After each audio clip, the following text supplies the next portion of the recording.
All right, thank you so much for joining us today. We are very happy to have William Tincup with us. So, William, take it away. Okay, doke. So, a couple things. Happy to be here. Happy to tell you a little bit about kind of how I get things done. A couple of things to just make note of. I'm going to take you on kind of a verbal assault. I'm going to take you through a bunch of things, some of which are going to work for you, some of which are not. So pick from them the things that kind of make sense for William, but might not make sense for Robin Schooling, etc. And I hope that this is helpful. Write down any questions that you have. We're going to try and get to the 30-minute window and then open it up for Q&A. Hopefully there's some questions. If not, well, we'll just dismiss and everybody gets to go drink earlier. So I'm going to try my best not to curse a lot, but just kind of know that it's kind of like a second language with me. I know English, slang, curse words, and a little bit of Spanish. So hopefully I don't offend you too much. But if I do, it is what it is. So how I get shit done. Mark Williman and I have known each other since probably 2004, 2003, and I love the guy, and he's got a great heart, and I believe in the HR marketer software. And so when he and I caught up a couple weeks ago, we had this idea of, hey, why don't we when we go behind the veil. I think people were kind of curious as to how you do stuff, and I'm just happy to be here, and I'll tell you a little bit about some of the things that I use HR Marketer for that forward my goals as we kind of go through the bit. So, without any further ado, let's see what we got here. This is, this is a little overwhelming. So just kind of look at it, let it kind of rain in. I want you to listen, and I'm going to take you through these things. And again, some of which are going to work, some aren't going to work. Just kind of fight through that. The things that don't work for you, you don't like, move on to the next one. But open connecting, we're going to go through these in kind of in order. Open connecting, I'm an open connector. I don't review bios, I don't judge, I don't think whether or not they can make my life better or not. If someone becomes shitty, I get rid of them. I take all comers in all applications. Okay, that's from LinkedIn to Twitter to Facebook to whomever. Recommended tweet. So I'm going to give you some recommended tweets to those that are tweeting at the same time. If you want to know me, great. Then I want to know you. Hashtag HR Marketer. Second, speaking 100. So think of this as like your undergraduate days, those of which that you might remember that weren't vodka fueled. This is a 100 level, so this is beginners. I started speaking to an HR audience in or around 2009. And first, the bit on speaking, I get asked this question a lot because now I've spoken at about 150 conferences. First of all, you have to find the events. You have to know that they're going on, and all events have application details.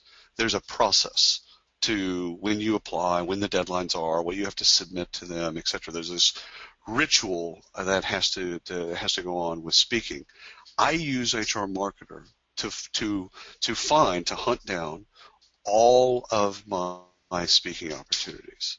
Okay, so it's where I go. Like I'm looking at my schedule and I want to speak at this conference. I search in HR Marketer, I find it, and then I know the details on how to apply and whom and all that bit. So every one of my speaking gigs there's lag times to them. So like right now, all the conferences in the fall, they're already starting to fill up with speakers. So you're already, even in February, you're looking at next year's conferences. So just kind of have that in the back of your mind. You need to know about them, and then you got to know the game. You got to know how to apply to them, and I use HR Marketer for all of that. Recommended tweet is if you don't know the event is going on, then how can you apply to speak? Hashtag HR Marketer. HR Marketer keeps the conference database fresh, which is important because you'll learn this as you learn about conferences. There's over 1,000 HR conferences in the world, and so that's a lot. It doesn't seem like that because you might only know of the 20 or 30 that are the closest to you, but there's a ton of wonderful opportunities if you want to speak. That's the bit. So speaking 101, when you get the speaking gig, okay, promote the conference. Let people know that you're going to be there. So, if I'm Robin Schooling and I just got accepted to Illinois SHRM, I want everyone to know, first of all, it's a shout out and it's a thanks to Illinois SHRM, but it's also a way of letting other people know that you're going to be there and I'd like to see you. If I'm going to be in Illinois or Chicago, come see me. Come hang out with me. Let's go and let's get to know each other. Promote the conference hashtag, etc. Recommended tweet here is align the success of the conference with your own success. Hashtag HR marketer. So align the success of the conference with your own success. Because here's the deal. If they're successful, chances are they're going to want you to come back and speak. And that's given that you don't completely screw it up on stage. But let's just assume that you'll do a good job there. So speaking 102. Okay. Create new speaking content, i.e. abstracts, every 9 months, at least every 9 months. A lot of my friends, they create every quarter or 6 months. I do mine every 9 to 12 months. And so I can go back to the same audience and talk to them about something different. I'm always promoting something different each year. I kind of do it thematically based on the year. So year 1, I did social media dilemmas. Year 2, I did user adoption strategies. Year 3, I did how to navigate a contract. So it's different bits, but you have the ability to go back to the same audience if you have new content. And again, there's a strategy in coming up with things that you can comfortably talk about, speak about, be an expert at, and it's things that the audience cares about and things that the conference will care about. So that's when you create new content. One of the things I would tell you is that you always want to be kind of fresh and insightful with your content. You always want to kind of be thinking about how you're maybe a couple months ahead of what people are generally talking about. So fresh and insightful. Think about that. Speaking 103. So the fourth bit on speaking, and then we'll move to the Twitters. Think of your speeches in 3 ways. You want to educate, entertain, and inspire. At the very least, be 2 of these things. So let me run through them again. Educate, entertain, and inspire. Now, generally speaking, those of you that have ever seen me speak, I'm pretty good with education. I'm pretty good on stage, like teaching people about stuff. I'm pretty good about being entertaining. When I'm not offending people, I can kind of be fairly entertaining. I am terrible at inspiration.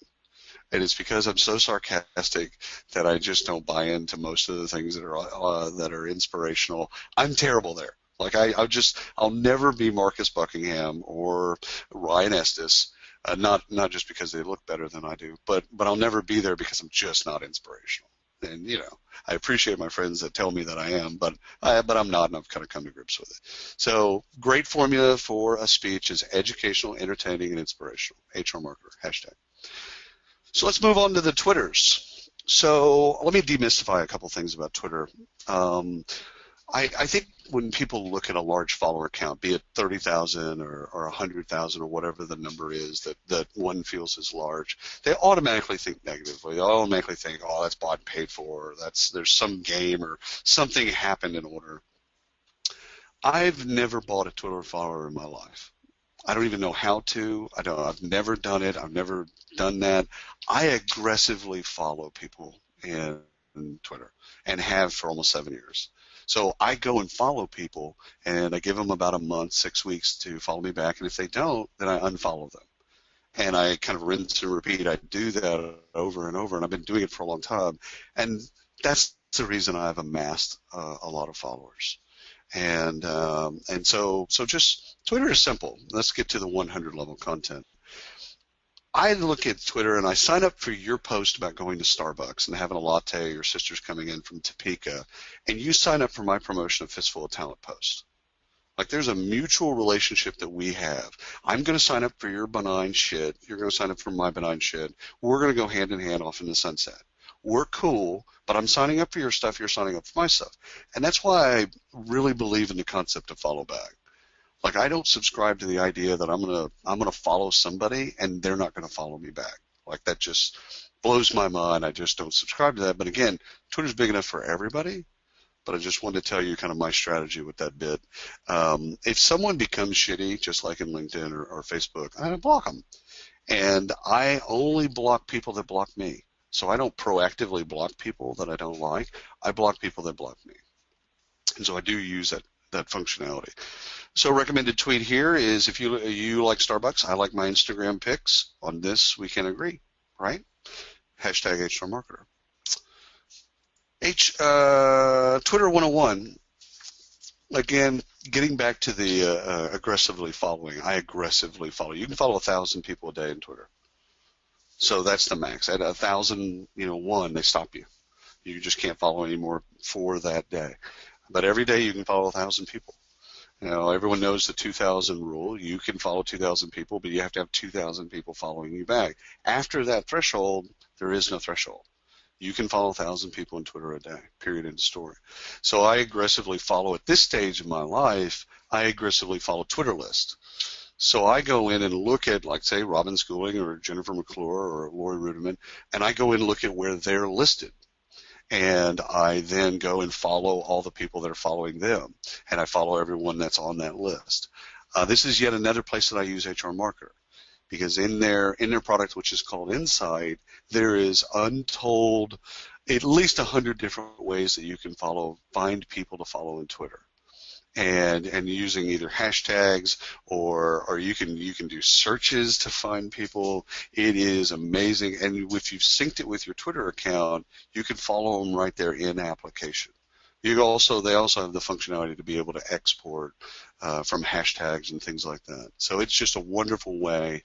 If you're kind of unaware of how to do this the first time, go to Jennifer McClure's profile on Twitter in the native app.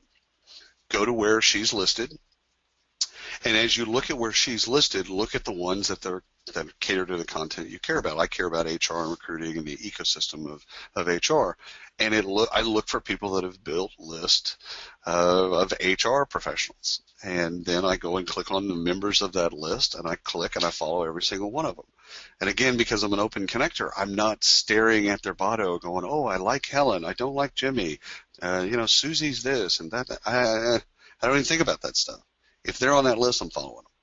So again, not a strategy that everyone would subscribe to, but works for me. So recommended tweet, follow Jennifer McClure. She's awesome. And follow each and every list she's on and the people that are both members of that list and also subscribers to that list. That's Twitter 102.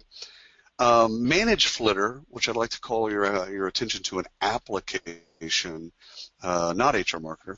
At this point, I only really follow HR and recruiters and the ecosystem that is in and around HR, and I also follow people that follow me.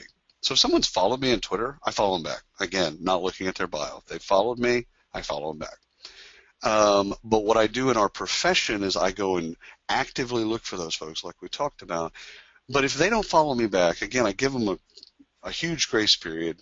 If they don't follow me back, then I unfollow them.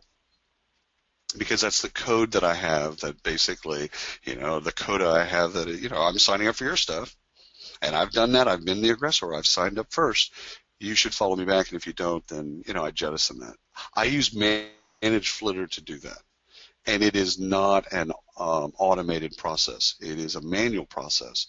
But it'll show you inside Manage Flitter, it'll show you everyone that's fake accounts. It'll show you people that don't have a profile pic, that look fake. It'll show you people that aren't following you back. And then I go in there and, while I'm watching TV or doing something else, I go through and I take everyone else that's not following me back. So, that's a wonderful tool. They have a free version. They have a paid version. It's just a wonderful tool. If you subscribe to a follow-back strategy, you should mix it into your strategy. So let's move on to hashtags. Hashtags, I use HR Marketer to find out what HR hashtags are trending and who's dominant in those hashtags. So again, this kind of gets back to how do you use hashtags to find people that are talking about a particular topic. So who's talking about ACA in Kansas, or who's at, SHRM Annual talking about diversity. And so you can use hashtags to find people, and I can't strongly suggest it enough.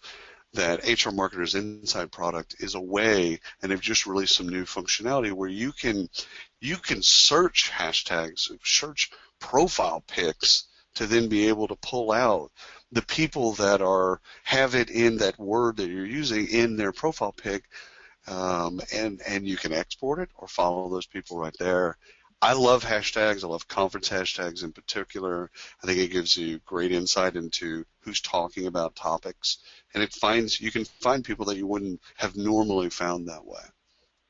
I aggressively follow conference hashtags, who's there, who's talking, who's dominant there, etc. And I believe hashtag recommended tweet, hashtags are a gateway to following you folks. Hashtag HR Marketer. I really believe that with all my heart. Authenticity 100. So I'll get personal for just a moment. I'm nicer than people imagine. Don't tell anyone. But I'm very loyal, and I'm generally, when I'm not being shitty, I'm generally a good guy. You might not know that about me, and you might not think that about me because of kind of the filter in social, but the person that you meet in real life, I try to do a pretty good job of being the same person, but I'm much nicer in person than one can imagine. Authenticity 101, I consciously blur the line between work and play. So a lot of people have this set up in different ways, and again, world's big enough for all of us. That Facebook's private, or Facebook's for my college friends, and Twitter's for my work this, and I don't believe in any of that shit. Like, they're just all the same thing to me. There's Instagram, Facebook, Twitter, LinkedIn, Pinterest. I don't even remember their names anymore. It's just they're all the same, and I'm the same guy in all of them. And there's pictures of my family. There's things that I care about, like I love Manchester United. There's all kinds of inappropriate shit that I'm a purveyor of all kinds of things that are inappropriate and vice related. Like, that's just me. Offline, online, same guy. And I believe that that's the brand drop off, that for me, it helps manage the brand drop-off of, online this person's really boisterous and bold and this, that, and the other, and then when you meet them in person, and they're mousy, they don't have a spine, and you end up not liking them because they position themselves as one thing, and turns out when you met them, they were another. I don't ever want people to have that with me. Now, that has its pros and cons, and so I'll get into that a little bit, but I let the audience filter in and filter out things that they find important about me. And so recommended tweet for 101 is, what's on my wall, Facebook wall in particular, what's on my wall is my life. It's for all to see. Like, I just put it all right out in front of everybody, and I let people kind of filter to the things that they like or might not like about me. Authenticity 102, I use two filters, again, purposely and conscientiously. I use two filters, sarcasm and inappropriateness. And these are levers for me. I am probably one of the more sarcastic people you'll ever meet, and I test the audience with that sarcasm. And I'll put all my vices and flaws out in front of the audience. Like, I talk about porn, cocaine. Like, there's not a crevice of my mind that I won't explore publicly, because I believe that everyone's a freak, and that most of life is about hiding your freakiness from people.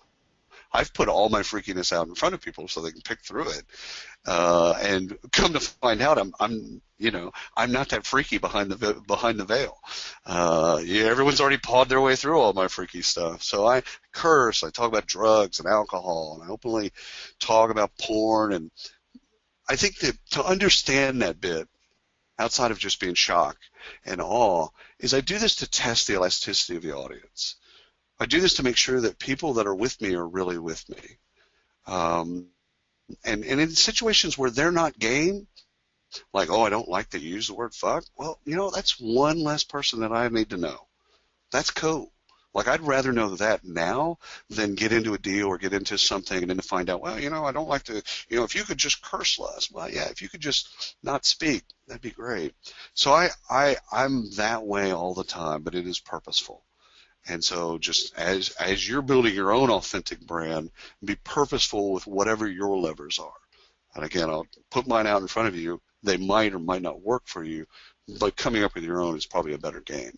Recommended tweet. William believes that strip clubs are great places to do business in. Hashtag HR marketer. Call techniques. Okay, so here's the bit. You find somebody online that you really, really like you just really like them as a person. Let's say Dwayne Lay. Great guy online, great guy offline. And if you like someone, reach out to them. Schedule a 60-minute call, 25 minutes for them, talking about them and their bit, and 25 minutes to you talking about your bit and what you've got going on, and 10 minutes to then figure out how can we do something together? How can we do something? And anything can we present? Can we write something? Can we hang out? Is there anything we can do to get us together? Because I like you, and I think you should. When you like someone and you like them online, go. What are you waiting for? Life's not going to just come to you. You got to go get it. So the call techniques formula is one where you're really trying to get to collaboration. And the recommended tweet for call techniques is I like Tim Sackett, and he likes me back. Hashtag HR marketer. Instagram 101. Actually, Instagram 100. My bad.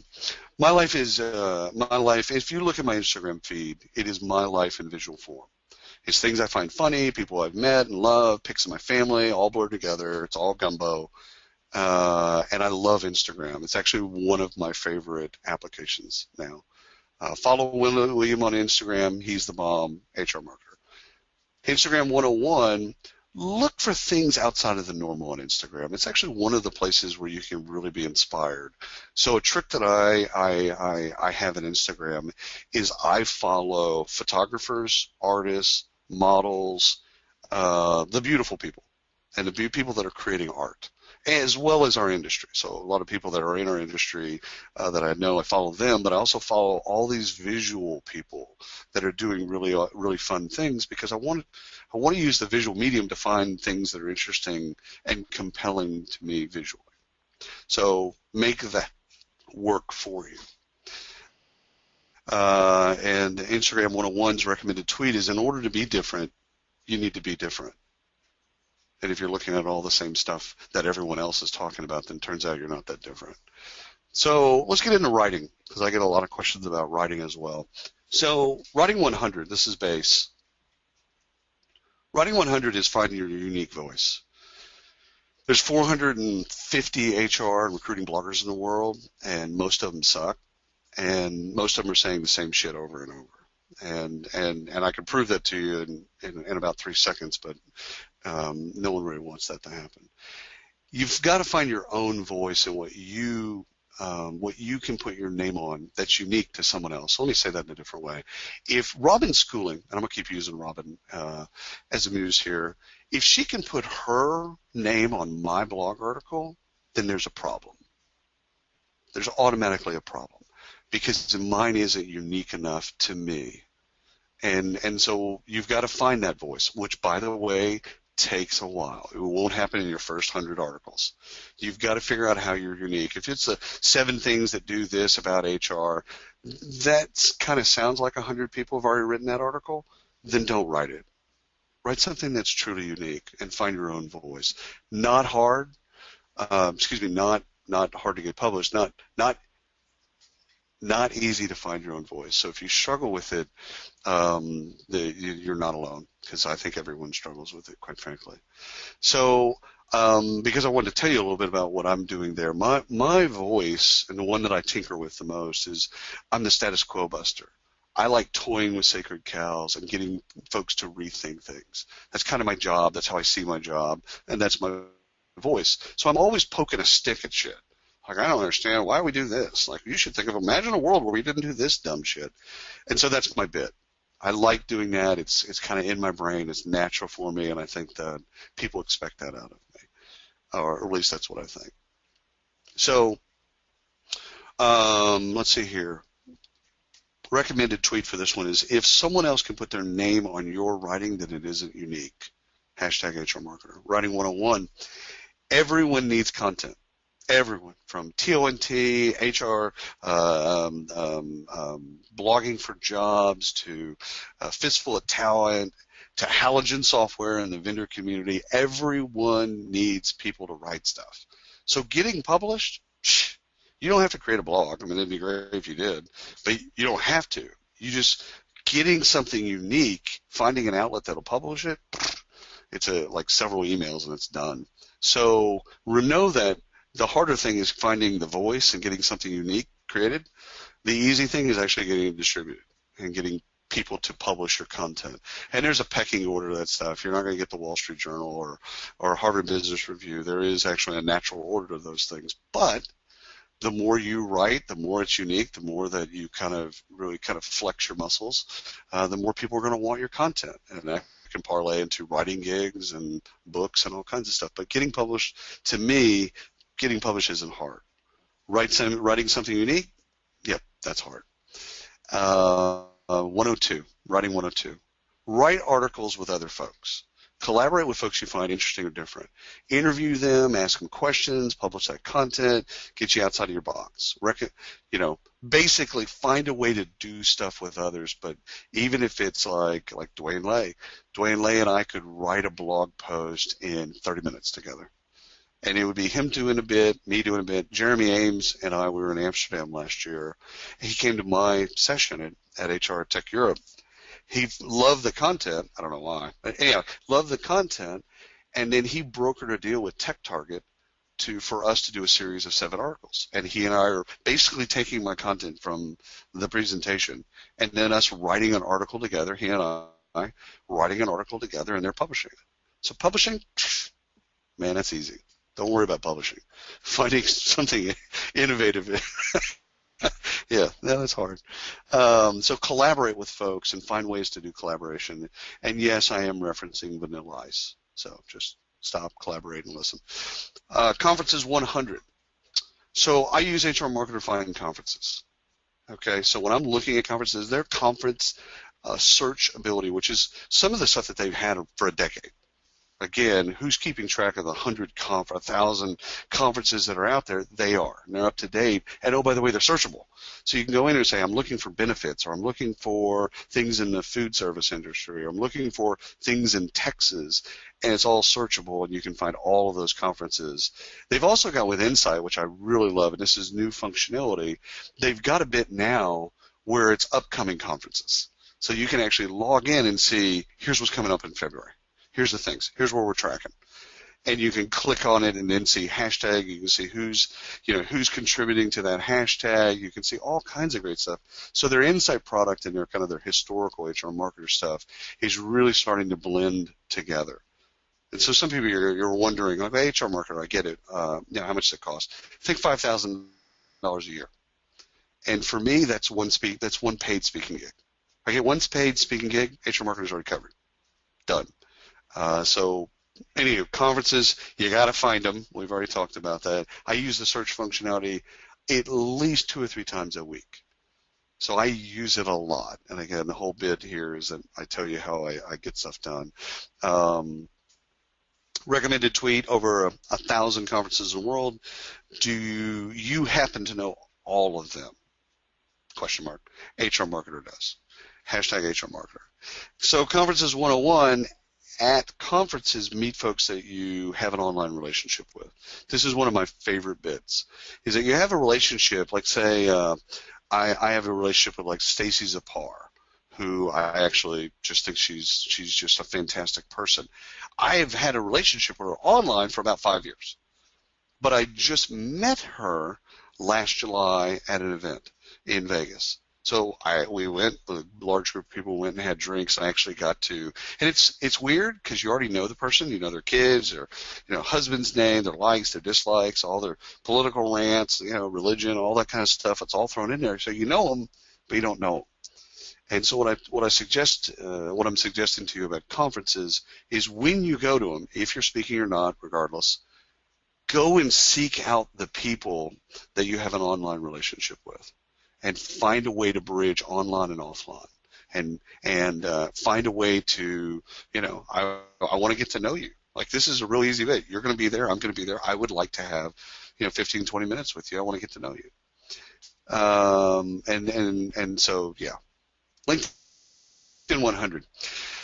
So I'm gonna kind of let you in on a little secret that I'm doing in LinkedIn. So I have 20,000, 22,000 direct connects in LinkedIn. I was a beta member of LinkedIn, and I love LinkedIn. First thing, I'm playing whack-a-mole with LinkedIn endorsements. So it's just kind of fun bit. At one point they'll shut it down, or they'll shut me down. But I go in and I'm endorsing everybody for everything. So if I'm connected with you, I am literally endorsing you for every single thing that you've been endorsed for. And I'm doing it for fun because I want to see what are the edges. And it kind of gets to the failure part at the very end of the bit is I want to see the edges of LinkedIn. I want to see if they catch on to what I'm doing. Because I'm going and I'm endorsing, like every time I'm waiting in line for something, I pull up LinkedIn, I go to endorsements, and I can't hit the button fast enough to just endorse everyone because I just want to see what's there. Like at one point, did they send me an email and say, hey, Will, if you could stop doing that, that'd be great. I don't recommend that for everyone, but LinkedIn endorsements equal whack-a-mole for me. #HMarketer. LinkedIn 101. So I'm republishing all my content. Again, I've got articles everywhere from, all kinds of different outlets through the years, and I'm going and I'm taking all of those articles, everything I've ever written about HR, recruiting, etc., and I'm republishing them in LinkedIn. I'm doing that so that I'm using LinkedIn basically as my blog. Secondly, I'm giving those articles a second life. In case you missed the article I published in 2011 on Fistful of Talent that 32 people looked at, you got a new life on that article. I believe most of our content we spend a lot of time creating it, and we don't do a good enough job of promoting the content we create. And I'm using LinkedIn to put all that content in one spot. And have it attached to my name and my profile and all that bit. But I'm also giving it a second life. So when you think of your own content, and this is true of all your content, webinars, white papers, case studies, blog articles, whatnot, or promote that content longer than you normally do. Because I think a lot of it is we blast it out. It's like, okay, I just published this article. And then you move on to the next thing. And, remember, that's at that particular moment that they should have seen that. But what if they weren't online? What if they weren't looking? What if they weren't paying attention? Like, give your audience more than one opportunity to actually check your stuff out. So draw it out longer, give people a chance to consume and share your content. So that's my bit on LinkedIn. Assistant 2 will save your life. It'll absolutely save your life. So let's just stop right there. It'll save your life. Poverty, world hungry, like it'll just take care of everything. No, I'm just kidding. That back and forth stuff that we do in meetings, like, hey, Tuesday, Wednesday, what time zone? I don't know. Thursday, could we do next week? I don't know. The unicorn, whatever. Like, stop all that shit. Just go to assistant.to, and plug into the application, plug it into your Outlook or plug it into your Gmail account. And the brilliance of the Assistant 2 is you have 3 days of meetings. You can put in there all the times you want. It puts it in the email. So they don't have to go to an application or do some other shit. They can click on their time zone, see what's available, click the button, and all of a sudden the meeting is set on both people's calendar.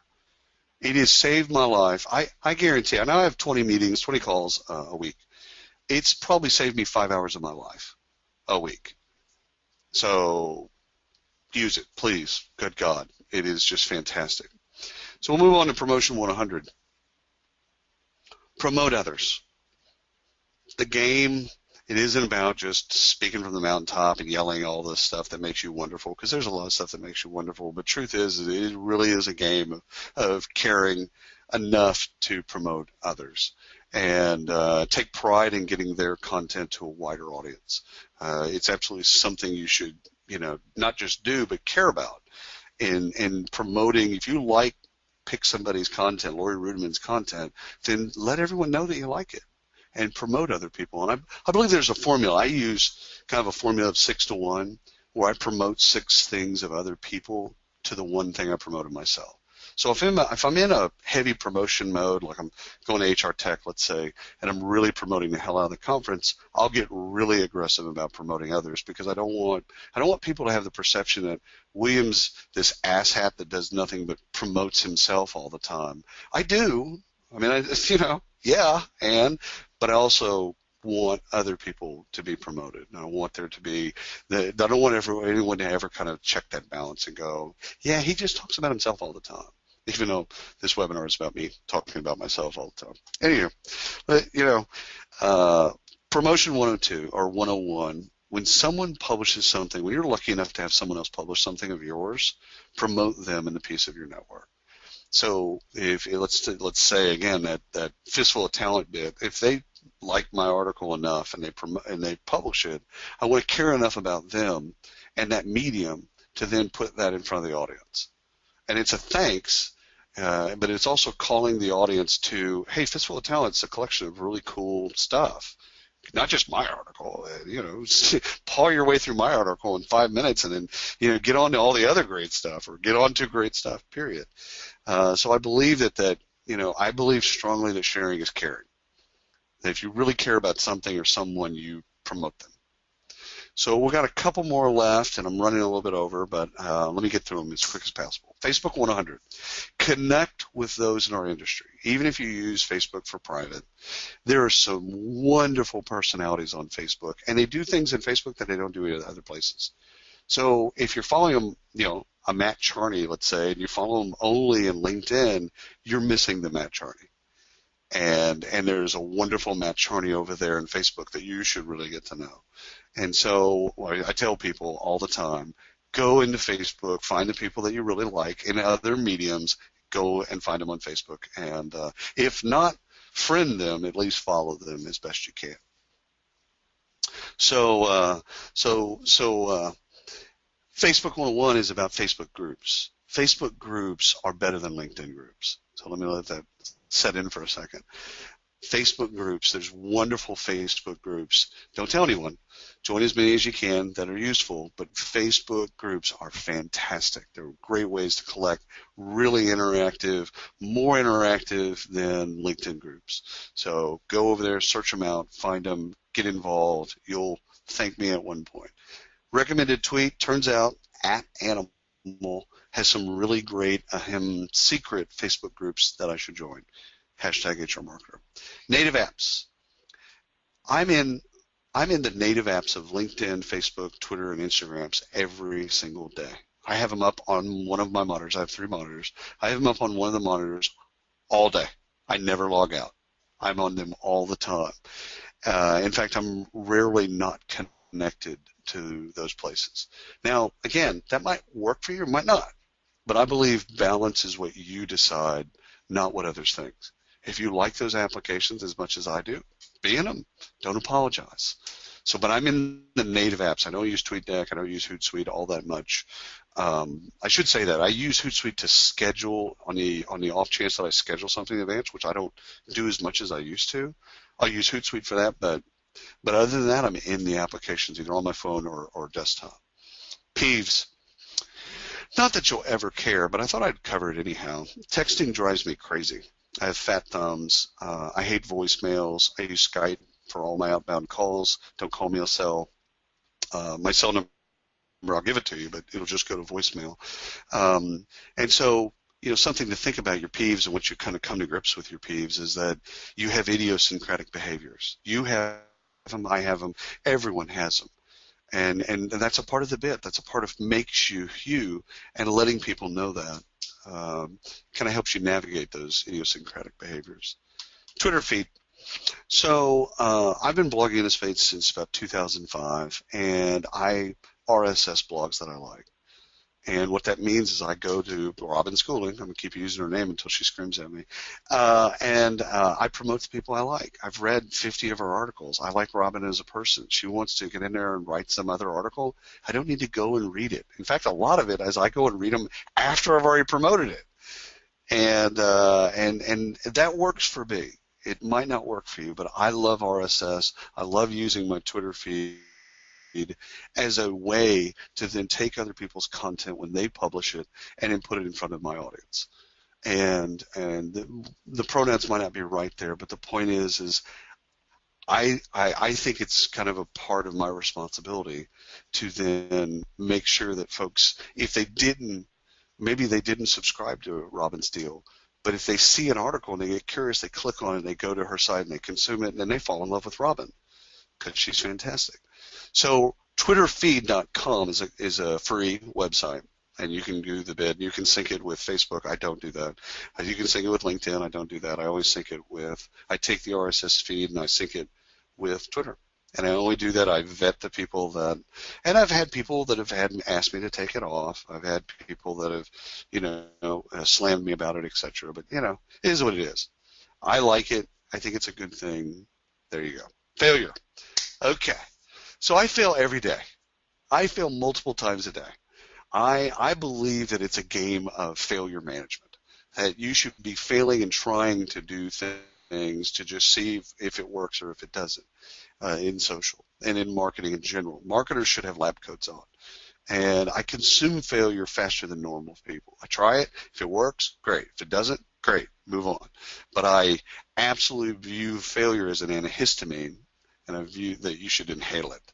Like, just don't be afraid, because that's what gets you into thinking too much. Like, just put it against the wall, and if it works, great. If it doesn't, fantastic.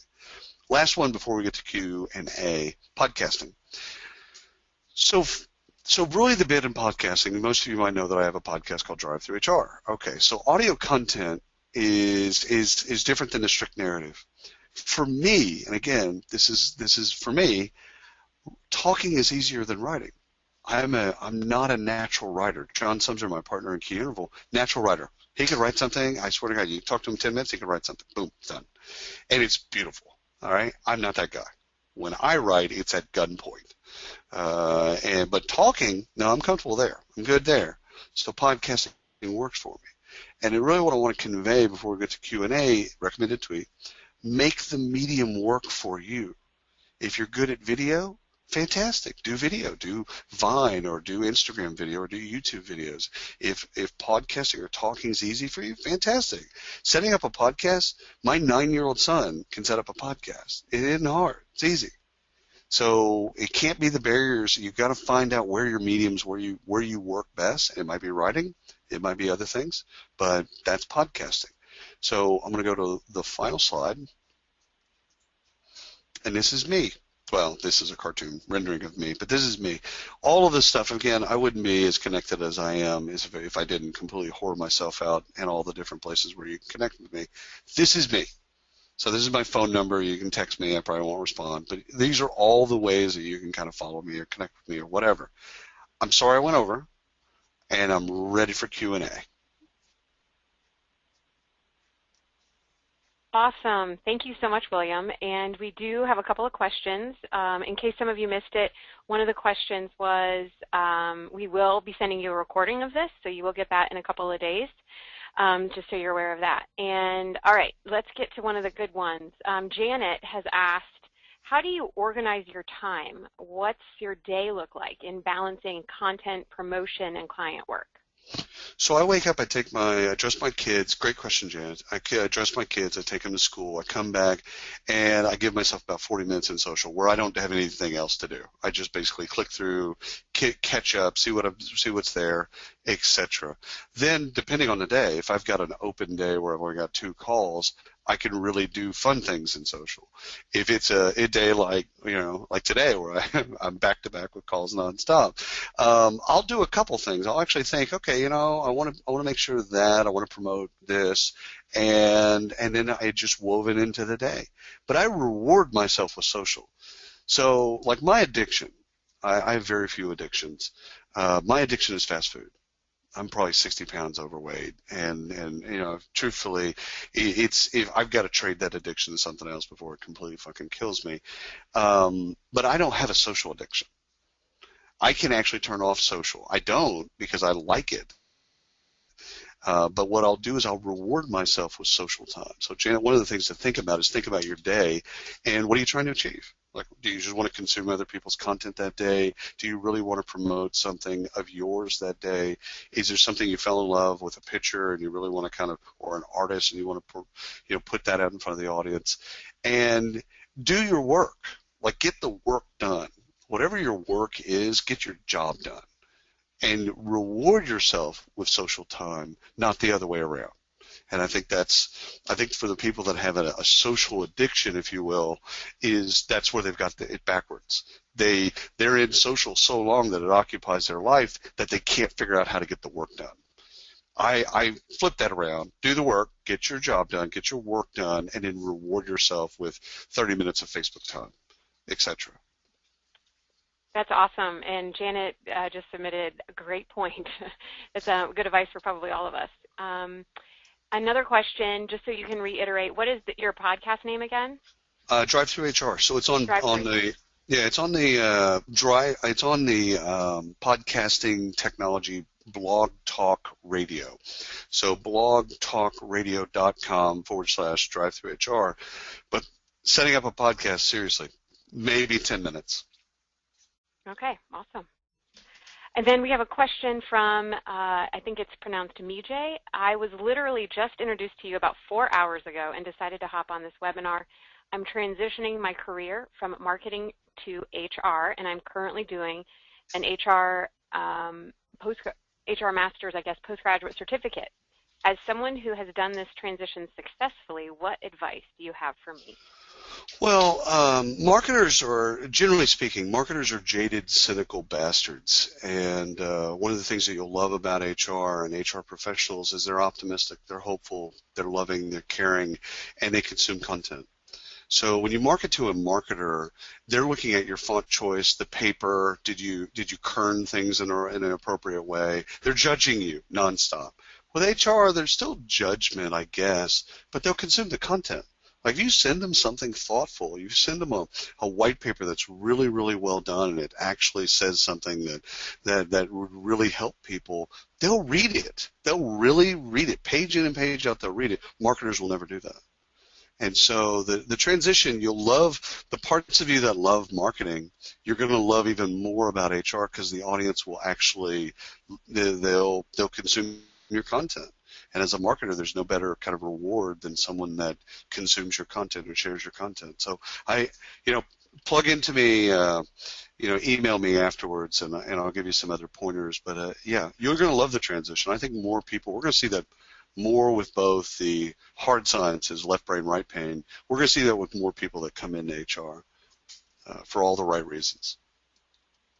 Interesting. That's some great advice. And from something you were telling us earlier, William, study if she's going to go after the SPHR, right? Yes. SPHR, first of all, both tests, the SHRM's new certification, and I have not done my transition yet to the SHRM one, but the SPHR through HRCI, hardest test I've ever taken in my life, 5.5 hours, just very difficult test, but it was worthwhile. It was worth studying. It's also worth when you're talking to an audience.